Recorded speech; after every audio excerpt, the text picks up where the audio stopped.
বুদ্ধ পূর্ণিমার অনেক অনেক শুভেচ্ছা বন্ধুরা। আজকে একটা সুন্দর বুদ্ধের মূর্তির ড্রয়িং নিয়ে চলে এসেছি তোমাদের সামনে।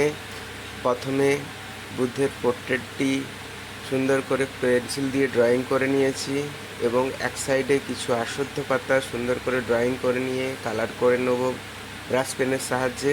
তো বুদ্ধের পোর্ট্রেটটির জন্য আমি এখানে লাইট ব্লু কালারের ব্রাশ পেন ইউজ করেছি, সঙ্গে ব্লেন্ডিং পেনটা ব্যবহার করেছি এবং পাতাগুলির জন্য light green, deep green, yellow কালারের ব্যবহার করেছি।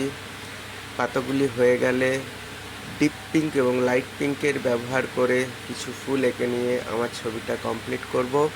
তো সম্পূর্ণ ভিডিওটা কেমন লাগলো জানিও তোমাদের মূল্যবান কমেন্টের মাধ্যমে।